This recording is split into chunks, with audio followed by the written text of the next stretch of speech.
नमस्कार, स्वागत है आपका आपके अपने चैनल उज्ज्वल जीके में और मैं हूं सीमा शर्मा। आज हम आरबीएससी 9th क्लास ज्योग्राफी का चैप्टर देखने वाले हैं, थर्ड एंड फोर्थ, और महत्वपूर्ण प्रश्नों की संख्या रहने वाली है 108।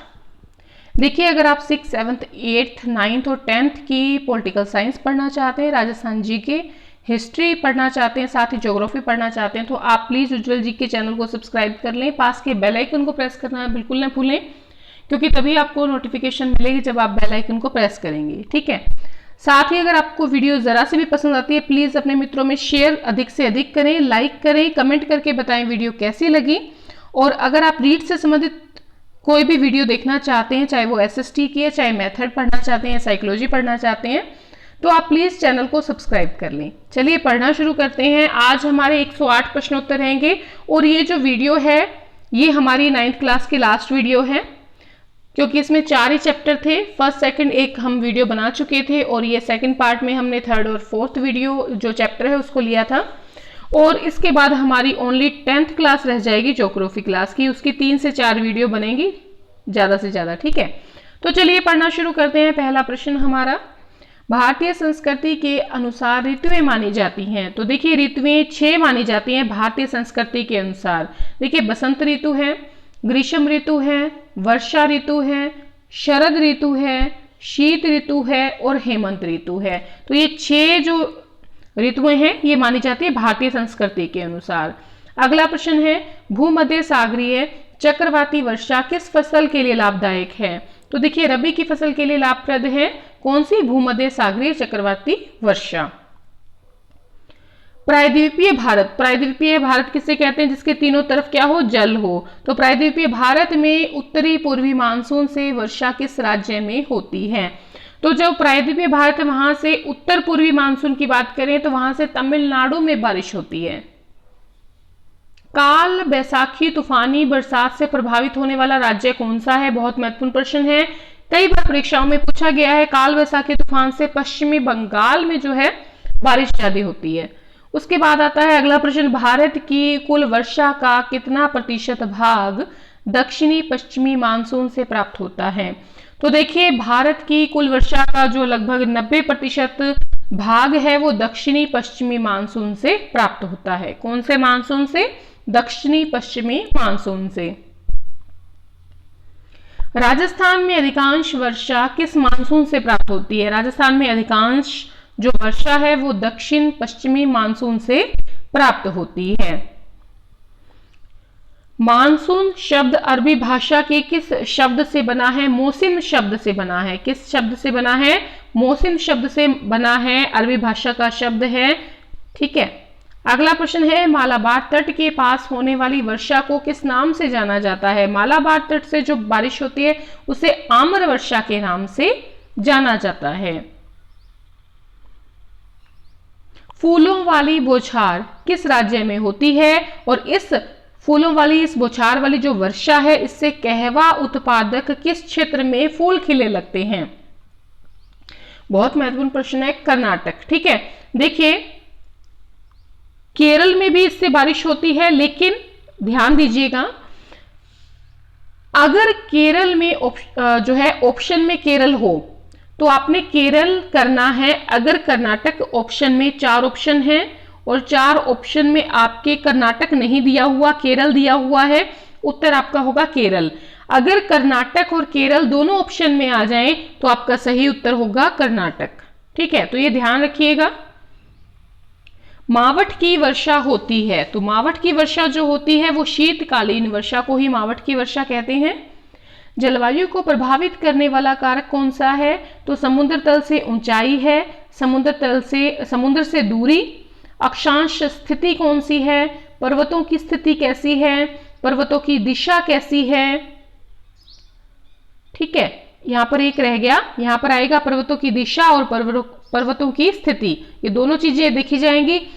और पवनों की दिशा, ठीक है, और उसके अलावा उच्च स्तरीय वायु संचरण, ये सारी चीजें जो हैं ये जलवायु को प्रभावित करने वाले महत्वपूर्ण कारक हैं। भारत सरकार के मौसम विभाग के अनुसार भारत की जलवायु परिस्थितियों को कितनी ऋतुओं में बांटा गया है? देखिए, भारतीय संस्कृति के अनुसार 6 ऋतुओं में बांटा गया है और जो हमारा भारत सरकार है वो 4 भागों में बांटता है। कौन कौन सी ऋतुएं? शीत ऋतु, ग्रीष्म ऋतु, वर्षा ऋतु और शरद ऋतु। प्राय लू की दिशा होती है, लू जो चलती है पश्चिम से पूर्व की ओर चलती है। राजस्थान का अधिकांश भाग किस कटिबंध के अंतर्गत आता है? शीतोष्ण कटिबंध के अंतर्गत आता है राजस्थान का अधिकांश भाग। कौन सा सर्वाधिक गर्म महीना है? सबसे ज्यादा गर्म महीना है जून का। किन वनों में 200 सेंटीमीटर से अधिक वर्षा होती है? 200 सेंटीमीटर से अधिक बारिश होती है सदाबहार वनों में। देश की कितने प्रतिशत वर्षा शरदकालीन मानसून व चक्रवातों से प्राप्त होती है? तो देखिए 10% जो बारिश है वो शरदकालीन मानसून और चक्रवातों से भारत को प्राप्त होती है, और जो 90% प्राप्त होती है वो कहां से प्राप्त होती है हमें? वो जो दक्षिण पश्चिम मानसून है उससे प्राप्त होती है। ठीक है, ये ध्यान रखिएगा। एक चीज और, अगर हम सदाबहार वन देखें राजस्थान में तो वो है माउंट आबू में। परंपरागत रूप से राजस्थान को जलवायु के आधार पर कितनी ऋतुओं में बांटा गया है? जलवायु के आधार पर देखिए परंपरागत रूप से तो 3 ऋतुओं में बांटा गया है, ग्रीष्म, वर्षा और शीत ऋतु। देखिए भारतीय संस्कृति 6 ऋतुओं में बांटती है, और जो हमारा आपके ये है भारत सरकार का जो मौसम विभाग है वो 4 भागों में बांटता है। और परंपरागत रूप से अगर राजस्थान की जलवायु देखें तो 3 जो है ऋतु में बांटा जाता है। पहला है ग्रीष्म, दूसरा है वर्षा और तीसरा है शीत ऋतु। अगला है गारो, खासी, जयंतिया पहाड़ियां स्थित है। बहुत बार परीक्षाओं में पूछा जाता है, मेघालय में स्थित है ये तीनों ही पहाड़ियां। कौन सी ऋतु मानसून के लौटने का काल है? शरद ऋतु जो होती है वो मानसून के लौटने का काल होती है। ठीक है। जेट स्ट्रीम किस मंडल में चलती है? जेट स्ट्रीम जो होती है वो क्षोभ मंडल में चलती है। अगला प्रश्न है, विश्व में सर्वाधिक वर्षा वाला स्थान मोसिनराम किन पहाड़ियों में है? मोसिनराम जो है वो खासी पहाड़ियों में, खांसी नहीं आएगा, खासी पहाड़ियों में है। ठीक है, गारो, खासी, जयंतिया कहां पर है? मेघालय में। पी कोटेश्वरम का संबंध है। ठीक है, ये जो है इनकी जो विचारधारा है पी कोटेश्वरम की, ये मानसून की उत्पत्ति से संबंधित है, जिससे सभी लोग जो है अपना जो है विचार, इनका जो विचार है इससे सहमत है। ठीक है। बसंत ऋतु होती है, बसंत ऋतु जो होती है चैत्र और बैसाख को बसंत ऋतु कहा जाता है। याद रखिएगा, चैत्र बैसाख को कौन सी ऋतु कहा जाता है? बसंत ऋतु कहा जाता है। राजस्थान में ग्रीष्मकालीन निम्न दाब कहां पर बनता है? जो निम्न दाब बनता है राजस्थान में ग्रीष्मकालीन वो पश्चिमी भाग में बनता है। राजस्थान में मानसून पहुंचता है, राजस्थान में जून के अंतिम सप्ताह में मानसून पहुंचता है। भारत में शीतकालीन पवनों की सही दिशा है। शीतकालीन जो पवनें हैं भारत में वो उत्तर पूर्व से दक्षिण पश्चिम की ओर चलती हैं। अगला प्रश्न है, पश्चिमी मरुस्थलीय क्षेत्र में सामान्यतः वर्षा की मात्रा होती है। पश्चिमी मरुस्थलीय क्षेत्र की बात करें तो यहाँ पर वर्षा की जो मात्रा होती है वो 25 सेंटीमीटर से कम होती है। ठीक है, पश्चिमी मरुस्थलीय क्षेत्र में 25 सेंटीमीटर से कम होती है वर्षा की मात्रा। राजस्थान में दक्षिण पूर्व से उत्तर पश्चिम की ओर वर्षा की मात्रा होती है, तो ये कम होती जाती है। अगर ये हम राजस्थान की स्थिति देखें, ये दक्षिण हो गया, ये पूर्व हो गया, ये आपके उत्तर है, ये पश्चिम है। ठीक है, तो यहां से जब इस तरफ जाएंगे तो वर्षा की मात्रा कम होती जाती है। ग्रीष्म ऋतु होती है, ग्रीष्म ऋतु किसे कहते हैं? ज्येष्ठ और आषाढ़ ऋतु को। ठीक है, आषाढ़, ज्येष्ठ और आषाढ़ लगभग अगर इस साल की बात करें तो 27 मई से शुरू हो जाएगा ज्येष्ठ का महीना। ठीक है, तो आप समझ सकते हैं लगभग 25-26 जुलाई तक रहता है, मई के अंत से लेकर। कौन सा महीना? ज्येष्ठ और आषाढ़ का महीना। राजस्थान में सर्वाधिक वर्षा होती है। राजस्थान की बात करें तो यहाँ पर बंगाल की खाड़ी के मानसून से जो है सर्वाधिक वर्षा होती है। बंगाल की खाड़ी का मानसून कौन सा होता है? ये वाला, यहाँ से जो जाती हैं उससे बारिश होती है राजस्थान में। ठीक है।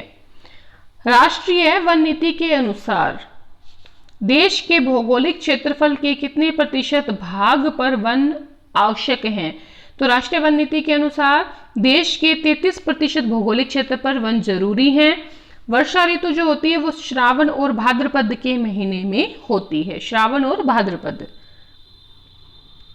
दक्षिणी पश्चिमी मानसून को कितने भागों में बांटा गया है? दक्षिणी पश्चिमी मानसून को 2 भागों में बांटा गया है। देखिए, एक तो होता है आपके अरब सागरीय जो शाखा होती है और एक होती है बंगाल की शाखा। देखिए, दक्षिणी पश्चिमी मानसून में एक तो होती है कौन सी, अरब सागर की जो शाखा है, दूसरी कौन सी है, बंगाल की जो खाड़ी वाली शाखा है वो। हेमंत ऋतु होती है, हेमंत ऋतु कहते हैं माघ और फाल्गुन के महीने में जो ऋतु होती है वो हेमंत ऋतु होती है। ठीक है। भारतीय वन अनुसंधान संस्थान कहाँ पर स्थित है? ये देहरादून में स्थित है। शरद ऋतु होती है, आश्विन और कार्तिक जो महीने की ऋतु होती है वो शरद ऋतु कहलाती है। लगभग सितंबर के बीच का जो भाग है वो शुरू हो जाता है शरद ऋतु से। भारत में कपास की कृषि के लिए सर्वाधिक उपयुक्त है। काली मिट्टी जो है वो आपके कपास की खेती के लिए बहुत ही बढ़िया है। शीत ऋतु जो होती है वो मार्गशीर्ष और पोष महीने की जो ऋतु होती है वो शीत ऋतु कहलाती है। ठीक है, ये 2 महीने शीत ऋतु के होते हैं। भारत में काली मिट्टी है, तो काली मिट्टी जो है लावा जन्य है। ठीक है, भारत में काली मिट्टी जो है किससे बनी है? लावा मिट्टी से, लावा से। सदाबहार वनों की ऊंचाई होती है, सदाबहार वनों की ऊंचाई जो है 30 से 45 मीटर तक होती है। किन वनों में सघनता के कारण सूर्य की किरणें धरातल पर नहीं पहुंच पाती? किन वनों में? तो सदाबहार वनों में सघनता जो होती है इसलिए सूर्य की किरणें धरातल पर नहीं पहुंच पाती। राजस्थान में सदाबहार वन कहाँ पर मिलते हैं? तो आबू का जो पर्वतीय क्षेत्र है वहां पर सदाबहार वन जो है वो मिलते हैं। 50 से लेकर 100 सेंटीमीटर वर्षा वाले क्षेत्रों में कौन से वन पाए जाते हैं? ये शुष्क वन जो होते हैं वो 50 से 100 सेंटीमीटर जो वर्षा वाला क्षेत्र होता है वहां पर पाए जाते हैं। सदाबहार वन जो है वो एक तो पश्चिमी घाट के पश्चिमी ढाल पर पाए जाते हैं और दूसरी बात है अंडमान निकोबार द्वीप समूह में और उत्तरी पूर्वी भारत में, बंगाल में, असम में और तराई प्रदेश में। यहाँ पर इन तीनों जगह पर सदाबहार वन जो है वो भारत में मिलते हैं। एक बार पुनः देख लें, पश्चिमी घाट के पश्चिमी ढाल पर, अंडमान निकोबार द्वीप समूह पर और उत्तरी पूर्वी भारत में बंगाल, असम और तराई प्रदेश में। मिचेलिया, यूजेनिया, रोडेंड्रांस आदि जो मुख्य वृक्ष प्रजातियां हैं ये किन वनों में पाई जाती हैं? जो पर्वतीय वन होते हैं इनमें पाई जाती है। पतझड़ वनों के लिए वार्षिक वर्षा होनी चाहिए। पतझड़ जो वन है उनके लिए 100 से 200 सेंटीमीटर तक वर्षा चाहिए। सदाबहार वनों के लिए वार्षिक वर्षा कितनी होनी चाहिए? 200 सेंटीमीटर से अधिक होनी चाहिए। ठीक है, 200 सेंटीमीटर से अधिक। और पतझड़ वनों के लिए 100 से 200।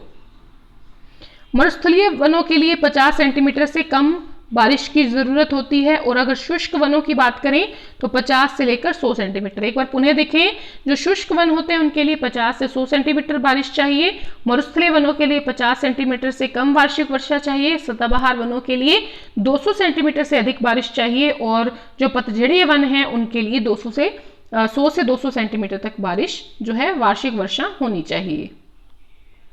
विश्व का एकमात्र देश जहां पर शेर और बाघ दोनों पाए जाते हैं, शेर और बाघ दोनों भारत में पाए जाते हैं। अगला प्रश्न है, ताड़, हेरोटीरिया, नारियल, राइजोफोरा और सनरेशिया ये आदि मुख्य जो वृक्ष प्रजातियां हैं ये किन वनों में पाई जाती हैं?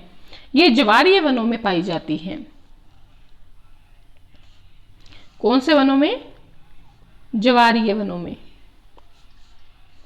शुष्क वनों की ऊंचाई होती है, शुष्क वनों की ऊंचाई 6 से 9 मीटर तक होती है। भारत में सबसे पहली वन नीति कब घोषित की गई? 1894 में, 1894 में भारत की सबसे पहली वन नीति घोषित की गई। राजस्थान में भौगोलिक दृष्टि से वनों को कितने भागों में बांटा गया है? राजस्थान में भौगोलिक दृष्टि से 3 भागों में जो है वनों को बांटा गया है। एक तो है उष्णकटिबंधीय कंटीले वन, दूसरा है उष्णकटिबंधीय शुष्क पतझड़ वन और तीसरा है उपोष्ण पर्वतीय वन।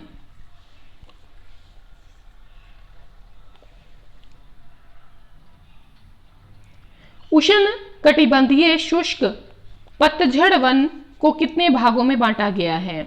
जो उष्ण कटिबंधीय शुष्क पतझड़ वन है इनको 8 भागों में बांटा गया है। एक बार नाम सुन लें। देखिए, शुष्क सागवान वन, सालर वन, बांस के वन, पलाश के वन, ढोकड़ा के वन, खैर के वन, बबूल के वन, मिश्रित पर्णपाती वन, ये 8 जो है ये उष्ण कटिबंधीय शुष्क पतझड़ वन के उदाहरण हैं। अगला है, स्वतंत्रता के बाद भारत में कब वन नीति लागू की गई? 1952 में जो है वन नीति लागू की गई स्वतंत्रता आजादी के बाद। किन वनों को दलदली वन कहते हैं? दलदली वन कहते हैं ज्वारीय वनों को, या फिर इसका एक नाम और आप जानते होंगे, मैंग्रोव वन। मैंग्रोव वन भी ज्वारीय वन ही कहलाते हैं। कौन सा लक्ष्य नवीन वन नीति का है? नवीन वन नीति जो थी उसका लक्ष्य था कि एक तो पर्यावरण में स्थिरता लाई जा सके, जन सामान्य की जो बुनियादी आवश्यकताएं हैं उनकी पूर्ति की जा सके, वनस्पति और जीव जंतुओं जैसे प्राकृतिक धरोहरों को सुरक्षित रखा जा सके। तो ये तीनों चीजें जो हैं ये लक्ष्य था नवीन वन नीति का। अंतर्राष्ट्रीय प्रकृति एवं प्राकृतिक संसाधन संरक्षण संगठन जो है कहाँ बना हुआ है? अंतर्राष्ट्रीय प्रकृति एवं प्राकृतिक संसाधन संरक्षण संगठन जो है स्विट्जरलैंड में बना हुआ है।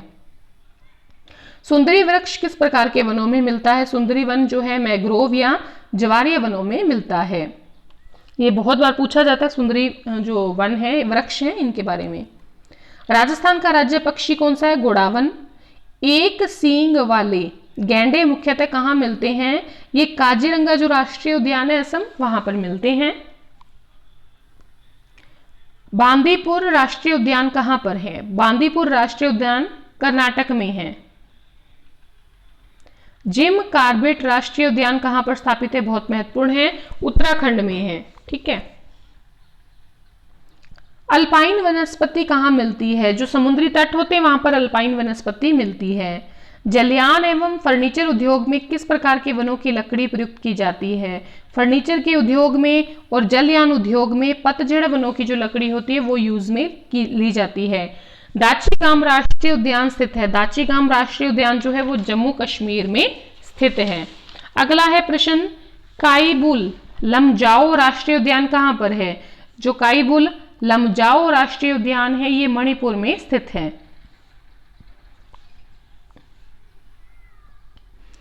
केवलादेव राष्ट्रीय उद्यान स्थित है राजस्थान में।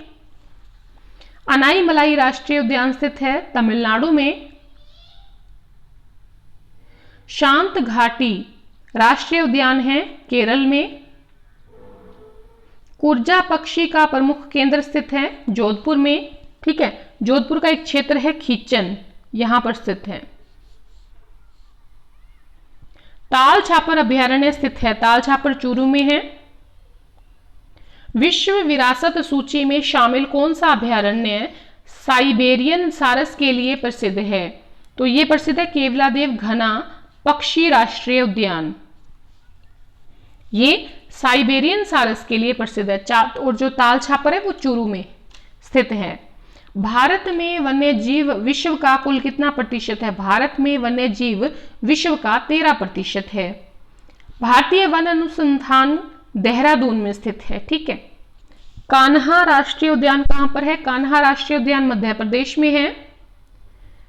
भारत में पर्यावरण दिवस कब मनाया जाता है? 21 सितंबर को। राष्ट्रीय पर्यावरण अभियांत्रिकी संस्थान स्थित है नागपुर में। सीता माता अभयारण्य जो है चित्तौड़गढ़ में है। भारतीय वनस्पति उद्यान जो है वो कोलकाता में है। पलामू राष्ट्रीय उद्यान जो है वो बिहार में स्थित है। पारिस्थितिकी अनुसंधान संस्थान स्थित है बेंगलुरु में। ताल छापर अभयारण्य ये चूरू में है। प्रश्न रिपीट हो गया है। पर्यावरण चेतना का प्रथम लिखित दस्तावेज है। पर्यावरण चेतना का जो पहला लिखित दस्तावेज है वो है अथर्ववेद का भूमि सूक्त।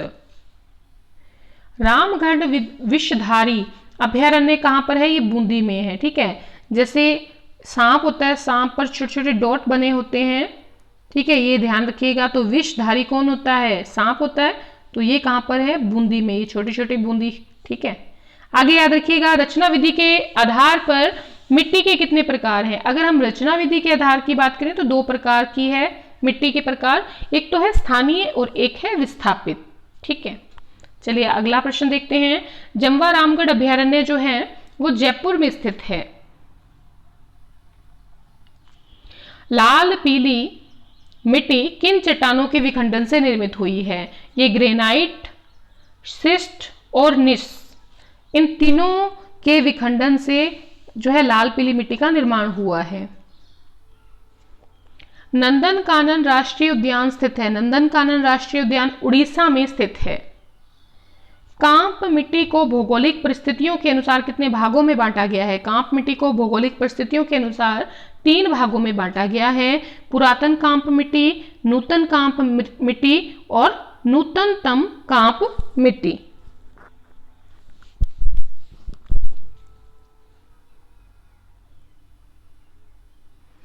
बंद बरेठा अभयारण्य जो है ये भरतपुर में है। पुरातन जो कांप मृदा है इसको बांगर जो है ये कह सकते हैं हम। नूतन कांप मृदा को आप खादर कह सकते हैं, ठीक है। राम सागर अभयारण्य स्थित है। राम सागर अभयारण्य जो है धौलपुर में स्थित है। नूतनतम कांप मृदा कहाँ पाई जाती है? ये पाई जाती है गंगा ब्रह्मपुत्र डेल्टा प्रदेश में। टोडगढ़ रावली अभयारण्य स्थित है अजमेर में। किस मिट्टी में लोहा एवं एल्यूमिनियम की मात्रा अधिक रहती है लेकिन चूना, फास्फोरस, नाइट्रोजन, पोटास और जीवाश्म की कमी रहती है? बहुत इंपॉर्टेंट है, ये है लेटेराइट मिट्टी। लेटेराइट मिट्टी है लेटेराइट, ठीक है। लेटेराइट मिट्टी जो है इसमें लोहे और एल्यूमिनियम की अधिकता रहती है, चूना, फास्फोरस, नाइट्रोजन, पोटास और जीवाश्म की कमी रहती है। कैला देवी अभयारण्य कहाँ है? करौली में। काली मिट्टी या जिसको लावा मिट्टी भी कह देते हैं, काली मिट्टी या लावा मिट्टी के संबंध में सही कथन है। इस मिट्टी को रेगल मिट्टी भी कहते हैं। ये महाराष्ट्र, मध्य प्रदेश के पश्चिमी भाग में पाई जाती है। इसमें पोटास और चूने का अंश अधिक होता है। इसमें ह्यूमस और जीवांशों की अधिकता होती है। फास्फोरस की मात्रा कम होती है। इस मिट्टी को रेगल भी कहते हैं। कौन सी मिट्टी? काली मिट्टी या लावा मिट्टी?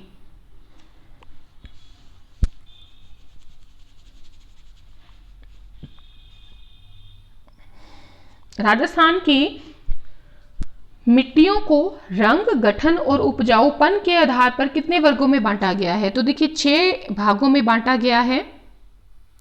मरुस्थलीय मिट्टी, लाल पीली मिट्टी, लेटेराइट मिट्टी, मिश्रित लाल और काली मिट्टी, कछारी मिट्टी। तो ये 6 भागों में बांटा गया राजस्थान की मिट्टियों को। किस लिए? उनके रंग, गठन और उपजाऊपन के आधार पर 6 भागों में बांटा गया है। मरुस्थली, लाल पीली मिट्टी, लेटेराइट मिट्टी, मिश्रित लाल काली मिट्टी और कछारी मिट्टी। कौन सी मिट्टी मूंगफली के लिए उपयोगी है? मूंगफली के साथ साथ देखिए गन्ने के लिए भी ये उपयोगी है। कौन सी मिट्टी? काली मिट्टी। राजस्थान का कल्प वृक्ष कहलाता है खेजड़ी और राज्य पशु है राजस्थान का चिंकारा। हाड़ौती पठार की मिट्टी कौन सी है? काली मिट्टी। राजस्थान के उत्तरी व पूर्वी जिले गंगानगर, हनुमानगढ़, अलवर, भरतपुर, धौलपुर में पाई जाने वाली मिट्टी कौन सी है? यह है कछारी मिट्टी।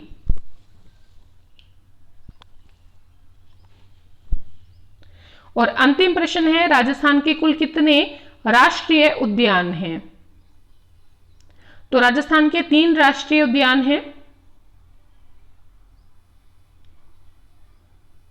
रणथंभौर राष्ट्रीय उद्यान, केवलादेव राष्ट्रीय उद्यान और मुकुंदरा हिल्स राष्ट्रीय उद्यान।